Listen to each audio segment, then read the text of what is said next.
this next generation beneath me is really a generation of genuineness.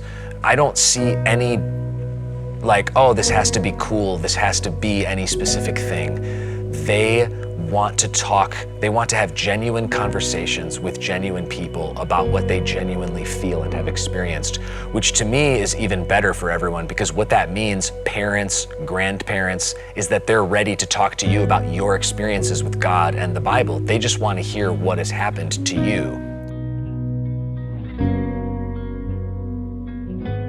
What made you think of becoming a pastor and going into full-time ministry?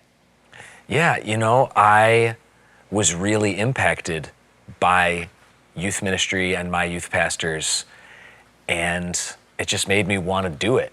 I believe in it. I believe in what happens when you teach people the Bible over a long season of time, and I wanted to do that. Yeah, and particularly you're focusing in on teaching young people. Yeah. Why? Why young people? Because they're wet cement and they're eager, and I was a bit unsatisfied with the level of biblical literacy of the teenagers I was working with. And I was like, well, the person to blame is myself. And so let's take a step back and let's look at what are we doing on a weekly basis with these wonderful teenagers, and how can we teach them the Bible in a way that they walk away being like, I understand what this book is, not just a couple cool passages in it, not just who Jesus is, but I understand what the main narrative thrust of the whole thing is. And I was like, oh my gosh, it was a click moment. I was like, if I could give that to people, that would be a better gift than teaching them individual passages. Yeah. If I could give them an overarching sense of what the Bible is, then they could study it for themselves for the whole rest of their life. Totally, and Chelsea and I have 6 kids, and my kids are often saying things to me like that, because they see we got a Bible out on the coffee table, and I'm reading this, and they're like, hey Dad, what my friend said this over here, or I'm wondering about this, isn't there a verse about that? Isn't there a verse about that? And I think sometimes we do get into this idea that the Bible is this collection of little Confucius sayings, these pithy little proverbs, and while it does have that, there's so much more going on. There's a big narrative. There's this great big story that's going on. Yeah.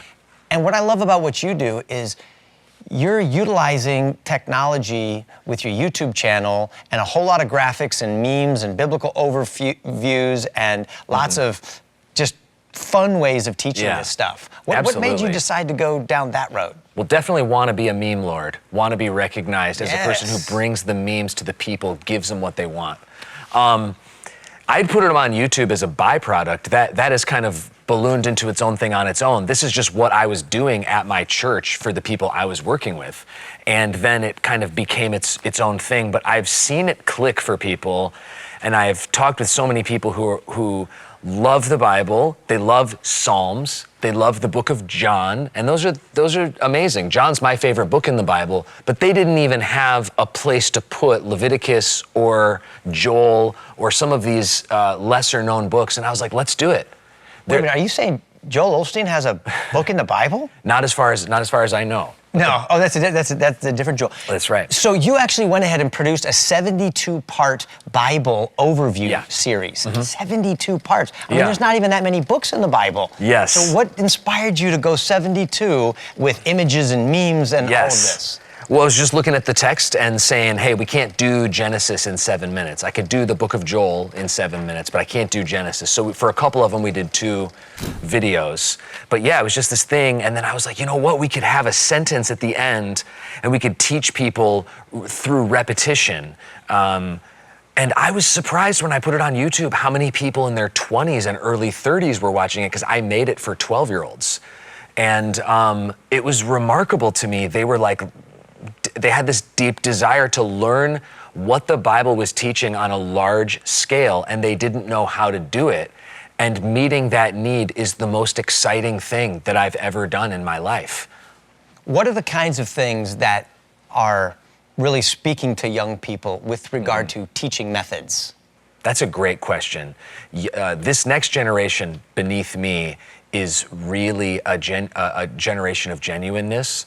I don't see any like, oh, this has to be cool, this has to be any specific thing. They want to talk, they want to have genuine conversations with genuine people about what they genuinely feel and have experienced, which to me is even better for everyone, because what that means, parents, grandparents, is that they're ready to talk to you about your experiences with God and the Bible. They just want to hear what has happened to you. So I have 6 kids, and I'm looking forward to grandkids one of these days soon. Yes. We all, as parents, long to see our kids have a hunger and a thirst, not only for wanting to know the tough answers to the really important questions, but to really just love God and to love God's Word and to read God's Word. Yeah. What advice can you give to parents that would be helpful things that they could do and say to their kids? That's an amazing question.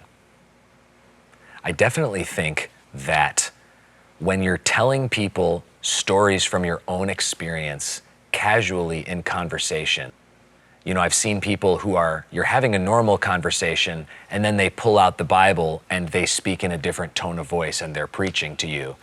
And I think that's turn off for everybody, not just the next generation.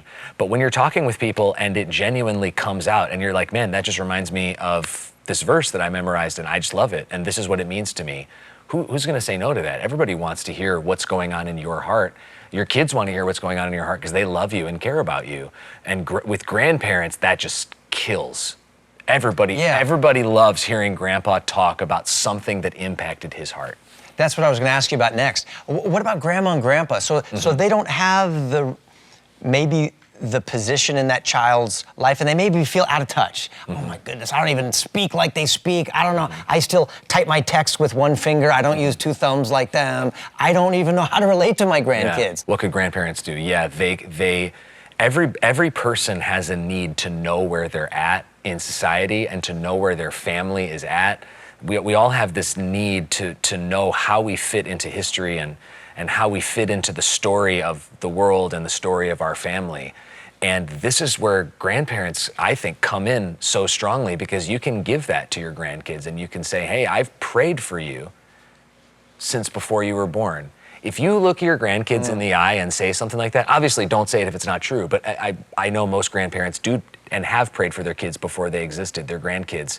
If you tell your grandkid that and look them in the eyes, they're never gonna forget that. They will talk about that at your funeral. They'll think about that. And stuff like that is just amazing. That's awesome. Yeah. And I know you have so many other irons in the fire, other ideas that you're working on, other projects dealing with the nature of God. And tell us about some of those. Yeah, I'm working on this idea. It's just in the very beginnings of it, but I'm working on this idea of Jesus told people how to live and the best way to live life. Jesus said, I came that you may have life and have it abundantly. Yeah. Jesus is the best person at living that there ever has been. He's better at living than any other person. And then there are 50 commands of Jesus in the Gospels and in Revelation. And I've been looking through them just when Jesus uses command language, like, hey, do this. You know, not when he says to his disciples, hey, go get me a donkey. That doesn't count. It doesn't count. The times he's telling people, hey, here's a way of life. This idea that Jesus is better at living than anyone else, and then condensing what he said, not condensing, gathering the 50 times he said, do this, and being like, here is the basest level of following Jesus, doing the things that he said, do this. That idea is so exciting to me, and I'm trying to figure out how to present that to people, whether it's another video series or a book or a magazine or something.